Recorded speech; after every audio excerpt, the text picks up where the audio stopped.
ang huling tsansa ng Gilas para sa kampyonato. Makakasagupa ang tatlong best player ng Qatar. Iniwasan nga ba ang China kaya nagpatalo sa Jordan?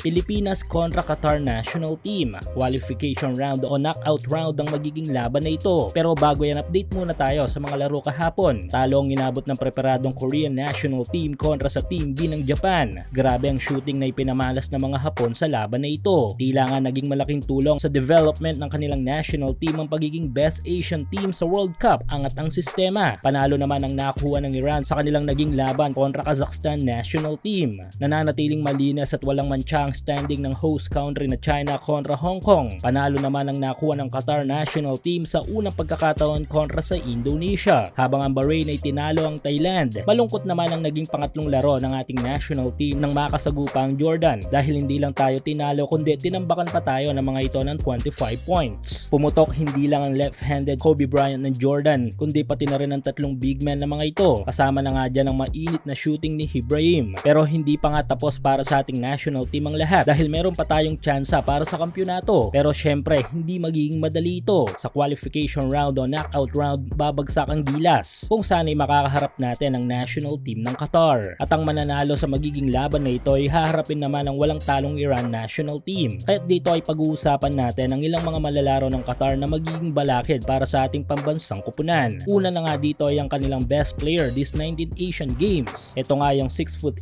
forward center na si Seydou N'Doye, isang mapisikal at dominanting big man sa ilalim. Gamit ang kanyang malaking pangangatawan at mabilis na galaw ay kayang makipagkalabawan ni N'Doye sa kahit sinong big man sa tournament na ito. Kontra Japan ay kumamada ito ng 15 points, 13 points naman sa soccer at 21 points sa kanilang panalo kontra Indonesia. Sunod ay ang 6'6" forward na si Babacar Dieng. Mabilis at athletic ang player na ito na malaking banta din sa depensa ng Gilas. More on basket attack at offense mula sa mga transitions ang mabisang barahan ni Dieng. Best game nito ay kontra South Korea kung saan ay kumamada ito ng 17 points, 4 rebounds at 4 assists.